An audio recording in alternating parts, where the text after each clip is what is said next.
So Dad ran everything and then slowly took steps back. And I mean, would you say like 2008, 9 is kind of when we... The buck still stopped with him until 2012. Yeah.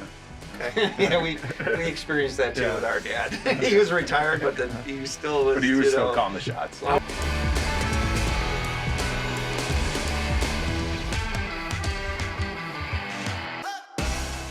Welcome to Season 2, Episode 11 of Brothers, Battles and Bounty, where family, business, and your future success converge. I'm your host, I'm Andreas. I'm Martin. I'm Stefan. And we have two special guests today, Ira and Scott Lichtenstein. Stein. I knew that, just had to make sure. See, got you guys. Thank you for joining. And this podcast is sponsored by Trendler Incorporated. So with that, I wanted to provide you guys with it. Yeah, I know. I work really hard at this. You know, drama is important. I had to write down the introduction here because it's pretty lengthy. So with that being said, today we're honored to welcome two distinguished leaders from one of America's most iconic family-owned manufacturers, Richardson Seating Corporation. Please welcome Ira and Scott Lichtenstein. As third-generation stewards of this Chicago-based company, Ira and Scott have upheld a proud tradition that began in 1975 when their grandfather, Harry Richardson, founded Richardson Seating, now celebrating its 50th anniversary in 2025. The company has earned a national reputation for producing high-quality, retro-style commercial bar stools and chairs, proudly made in the USA for the restaurant and hospitality industries. Ira Lichtenstein, CEO, joined the company in 2001 and brings a strategic focus on innovation, product development, and brand leadership. He is an active voice in the manufacturing space, frequently sharing his insights and updates through platforms like LinkedIn. Scott Lichtenstein, president, came on board in 2003 and has played a key role in driving operational excellence and sustaining the company's legacy through evolving market conditions. He's also been featured on media outlets such as Fox Business, where he's advocated for the importance of domestic manufacturing. Together, Ira and Scott oversee 75,000 square foot of production facility in Chicago's West Side, delivering durable, customized seating solutions to clients nationwide. In today's episode, we'll explore the story behind their family's legacy, the challenges and triumphs of managing a multi-generational business, and how Richardson Seating continues to thrive a half-century later. Please welcome Ira and Scott to the show. Nice. Yeah, Thank you. That was very wonderful. Come on, so proud of that. Yeah. I tried to memorize it, but You did some good research. yeah, I tell you what. Yeah, it was the editing that really helped. I was like, my brother isn't that great, but I'm, let's. The whole thing with the roles, get started, kicking it off. Interesting thing, CEO, president, who's who. I found in the family business, titles are, what is it really? It's really for the wives. Yeah. I'm just kidding. But just starting it off, how did you guys identify whose role was what in the operation?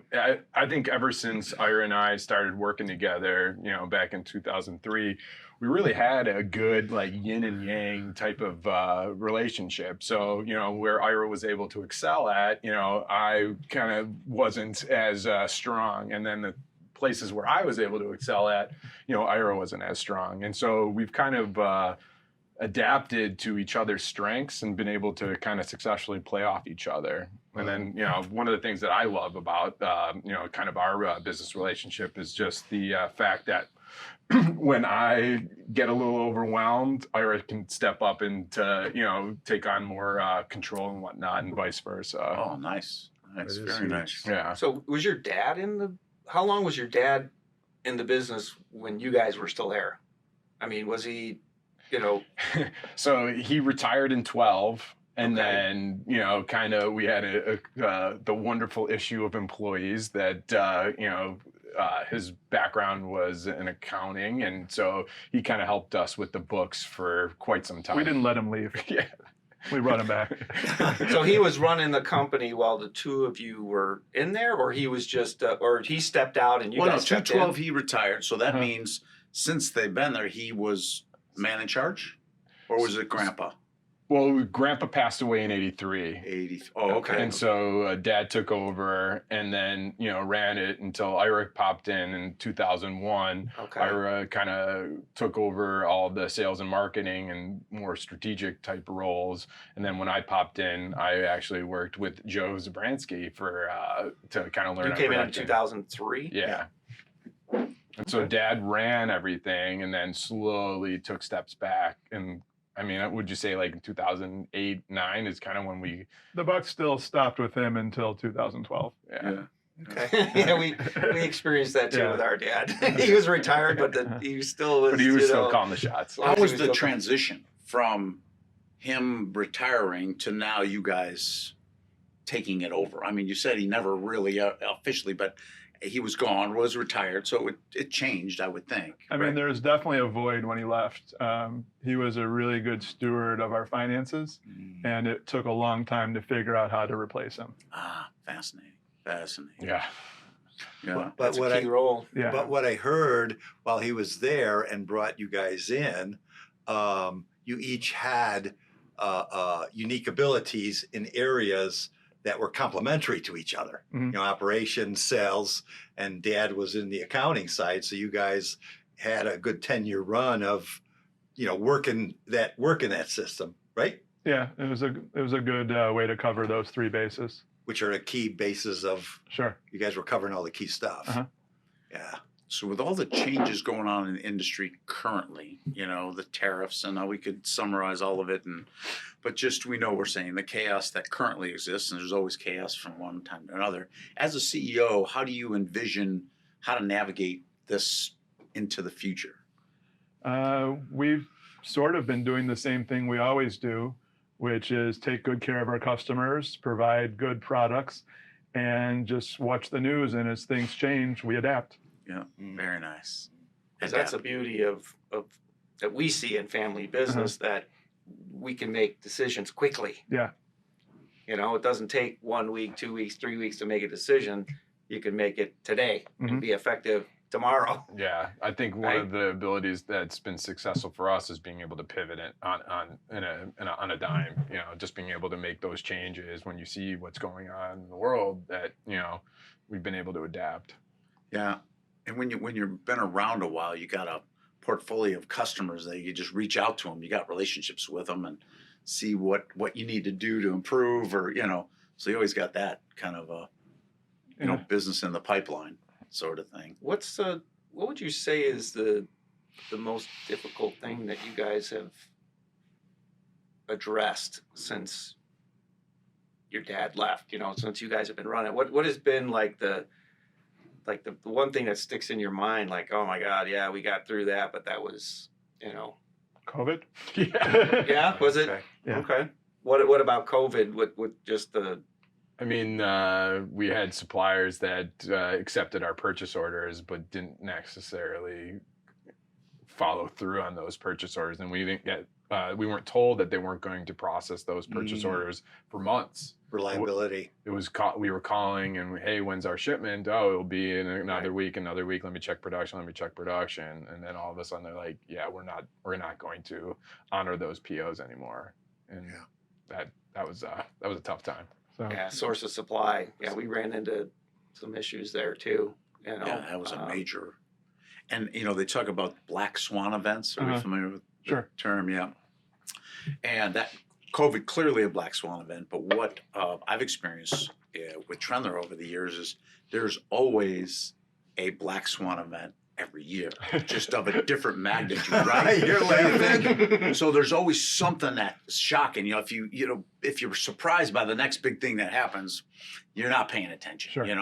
And so That's a good point. one of the things that black swan is kind of like you're learning an entirely new way of doing it. I mean, recently, guys, you were at a trade show, Chicago. How did the trade show go for you guys? Yeah, I mean, we haven't been at the trade show for 20 years, something like that. So just to Wow. kind of get our foot in the door and see what it was all about. It was interesting. Yeah. Mhm. Yeah. What's the overall mood out in the marketplace right now? Because it seemed, I just walked the show, Uh-huh. and it seemed like Which show was it? The National Restaurant Show. Yeah. What was the overall mood of people that were coming into their booth? What was the sense of? I mean, people were interested and excited, people talking about new projects that, were potential. We got a couple leads that have said that they were looking for, another project that was going to happen in 12 months or something like that. So I think people were looking to the future a little bit, at least from the small sample size that I saw. Yeah, because right now the uncertainty that's out there is definitely not helping our market. Right. With all the tariffs and all the stuff. What is it? Is it this? Is it that? I think as business leaders, is if we can just know what it is, Sure. Or at least a range, right? Or just a a range. range. Then we can adapt. then we can adapt and let's go. But Right. the uncertainty is just seems like it's creating pause, on projects or like, hey, you guys quoted this in November of last year, and it was 30,000. Now it's 95,000 for the same thing. What's going on? What's going on? And it's just it's tough. And I would think as a restaurateur, Mhm. you'd be like, well, hell, I'm not gonna spend $90,000 on something I know I could have got for So I'll wait to see Right. what And with the restaurants, if we're talking that specific segment, it's a capital investment that typically will last them. They'll consider refurbishing like every 12 years. I mean, if 7 years they're turning it quicker, but there's some like 20 years, so they're looking at a 20-year capital investment. So it's a big deal, right. So I'm curious to ask the group actually. What you explained, Martin, is this uncertainty and this volatility. Are we in the middle of it, beginning of it, end of it? What do you think? Where are we at? I think it's the new normal. So it's not even going to go away. Yeah. Expand on that, if you could, please. I think the market's quite unpredictable. I don't see changes that are going to make it more predictable coming in the near future. So people are just going to have to get used to being uncomfortable. That's a I scary yeah. proposition, but probably right on. But I think it's also more of our maturity, and I use that term loosely when referring to myself, is we're wiser and we understand there's certain things we just can't predict, considering all the things we did see. One of the things that I think about with your inquiry is the technology that's coming, with chat and all this infusion of how is that ultimately going to affect it? Is chat really going to be the new Google kind of thing? I mean, yes and no to a certain degree. Those things are really, as entrepreneurs, my conclusion to it is it's another tool for us to become more effective if we're aware how to use this technology to help us versus get caught behind the eight ball. AI is in the infancy stage, so to say. Yeah. I think. And it's rapidly changing, from what I could see out there. We were just talking with one of the suppliers of us is, that you're going to have a personal assistant that's an AI, and you just tell it what you want and it goes and finds, and it's just not physically Can going make around. phone calls for you and Right. everything, or answer phone calls, right? Right. To a degree that Which it's is kind of scary. Right. But it could be helpful. Right. While you're we can keep our golfing, you're calendars. at a meeting. Yeah. Well, either you're going to embrace it and you're going to do great things with it, or you're going to fight it and it's going to run over you. right. Yeah. Right.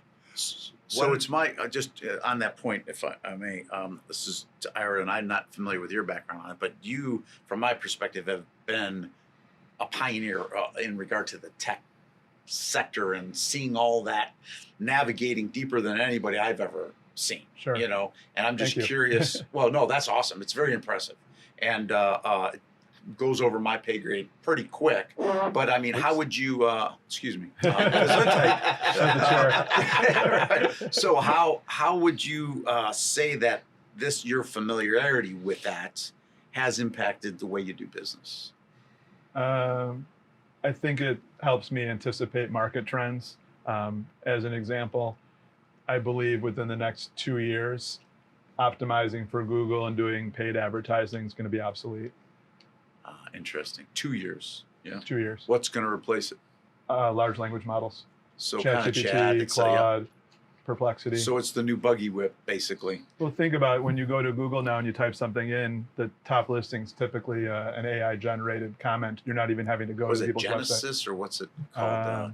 I don't even I know. don't know. Yeah, I use chat Gemini. mostly. Oh, Gemini. Yeah. Gemini. I use Grok and Sure. chat. Yeah. So how long until someone's going to go to a AI search and say, hey, I need restaurant furniture, and it doesn't matter if you show up number one on Google. Yeah. They're not going to go there. It's just going to go through and pick out. And it's going to tell them you should use these companies. Right.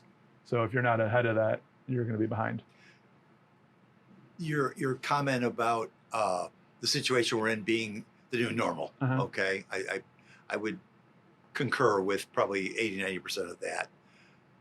The question, the challenges that we have as sales and marketing people with this new normal, how do you plan for growth in the future? How are you going to expand your base from where we are now? What's the secret sauce? I'm waiting. If you have the answer, I Anybody got an answer to that? I kind of have part of a seed that I think can grow. I'd love to hear it. So for me, started in Trendler, family business, working summers, all that stuff, doing all the stuff, assembling parts and all the way through the point, navigated through to running the company and then started consulting practice. Consulting practice started with doing turnarounds for other businesses, all different industries, to now I'm back to manufacturing rep of the furniture related stuff. What I realized is for growth, obviously relationships is critical, but I see kind of like the big corporate, like consortium consolidation of companies becoming one company, like us, we're customer supplier kind of thing, to bringing a unification in to where now we're sharing databases, we're leveraging stuff, we're getting rid of that, the middle level and starting to optimize profitability, bringing in other suppliers that are complementary and just kind of go forward now as this. And the challenges inherent there, my gosh, but that's what I see. Mm-hmm. I think that's where the real growth model is happening, because through the consolidation, you now have the resources to go out and do massive things. But doesn't that multiply the complexity of trying to make simple decisions? I'd say it could make it easier depending on your structure. Like for us, Trendler, we have board of directors, have all the different divisions established there, leader of each division, present to the board, have the discussions, make decisions, present a budget, approve the budget, move forward, monthly, Yeah, so that's the so hierarchy. that's kind of what I see as and in a family business, it's got a little more flexibility, but I see that structure with more revenue coming in. Now you hire somebody to do this and make sure you got the hiring process down, of course, but the challenge with that is, how do the owners now communicate? As entrepreneurs and owners, it's like, I'm not listening to this guy. Wait, that's ridiculous. Or if it's a good idea and everyone's going to make more money from it, hey, everyone's in. I'm in, right? So I don't know, that's what I you see. look out there, consolidation is happening. Yeah. Well, the You know, structure and decision-making process is where the complexity would come in. What do you guys think about that? I mean, I kind of just, that's Yeah. thought is articulating, so I appreciate you listening. I think that would definitely lead to bottom line expansion, but does it lead to top line growth? And we talked about it as growth. Uh-huh. I would say that bottom line is a must. Have to have profit. So let's. I look at that as a given. Sure. I see it as top line growth, because now these other companies are approaching the markets in all different places, and now you can centralize it. Oh my gosh, this plus this, and Mm-hmm. I think it would naturally have an expansion element. And I've built into seen it. some of them where they did it and it was, I can't mention any names, but it was a complete disaster, where, the thought was there but it And has to be structured, right? If I'm thinking of who you're thinking about, the reason why is they went through uncontrolled growth. grew too fast and didn't have control of their financials. They didn't even know where they were. And you guys were mentioning that briefly with your dad being accounting. Sure. You start growing without having your numbers in a line. Mhm. you can get in a problem really fast. Sure. Right. You know, but if you have that element there and you're controlled growth and you got a plan, and again, I obviously feel I'm a strong advocate of that because that's what I've been seeing. Uh-huh. But to your point, cautionary for sure. You know, It just has to be done, right? It just has to and be. who you decide to merge with, I think that is the most. That's the one I have no answers to whatsoever. That's kind of like, ooh, So I don't know we've who you're been- getting we- in bed with. Yeah. Right, So, right. So we're Yeah, that's a we're great point. spending a significant amount of brain power on the selling and marketing side. I'm curious, Scott, from your perspective, from the operations side, in relationship to consolidating with companies that as hypothetically we're talking about here.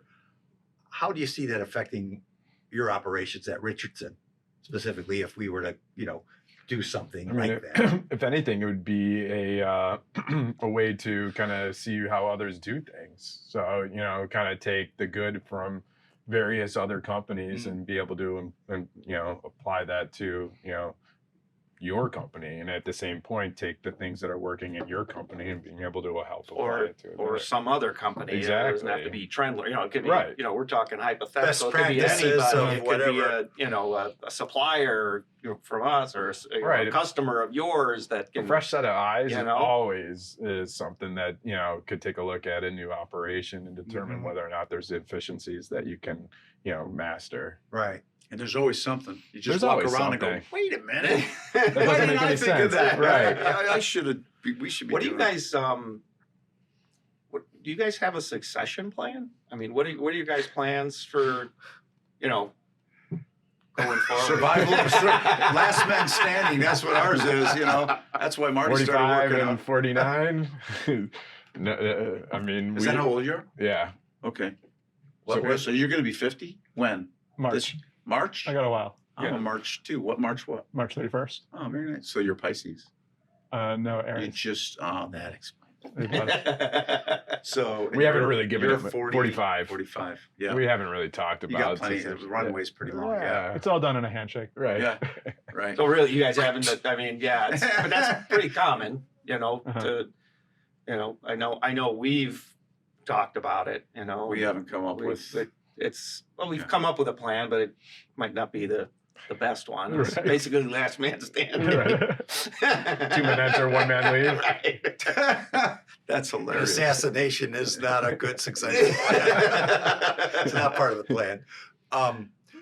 Another thought that comes to mind is, as we're talking here, what are the kind of things that keep you up at night? The dangers, what's out there that all of a sudden, like, oh shit, if this happens, this could be really bad. Is there anything that kind of you could think of?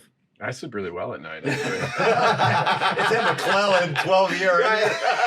Hey, you gotta Is it do what you 12-year gotta do. McClellan? Did I Yeah. get it right? McAllen. McAllen. Okay, I was close.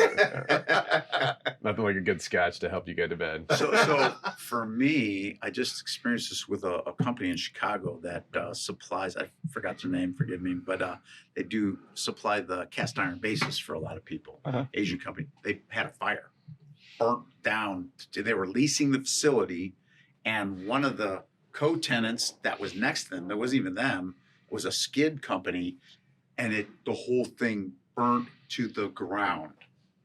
And they had orders and everything, and I talked to the proprietor there, Yeah. and they're just heartbroken, and they're saying they're only going to stay in business to get all the orders filled of the customers that they have open In the orders. pipeline. So instead of just saying, "Oh, we're done," they're that honorable where they just want to at least get that settled and then they're done. So that keeps me up at night sometimes, just thinking about what can happen.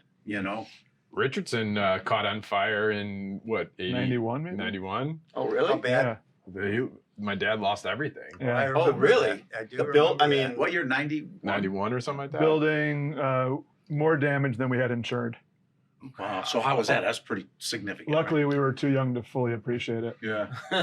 But anything that wasn't damaged with the fire was damaged with the smoke and water. So he had It was a total loss. Yeah. So they find out how it started?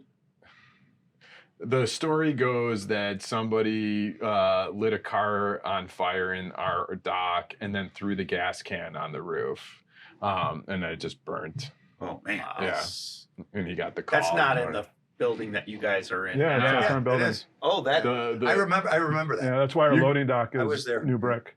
Yeah, you could see the old brick and the new brick. Okay. Wow. Just burned. Just the frame was the Yeah, I think the old dock, because they rebuilt and whatnot, but the old dock was gone. How in the hell did your dad be able to rebuild it then if you I think were suppliers underinsured? like you and- guys that you know, I would imagine we didn't pay you guys for a couple months. extended terms. You know, other Some companies things never warehouse. change.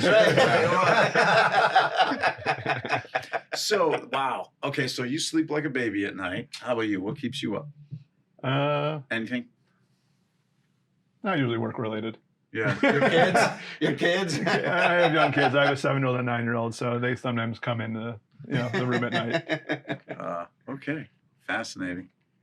I Where- think as entrepreneurs we get thick skin. You kind of just grin and bear it. Just focus through it. Well, when I mean, if you look at it,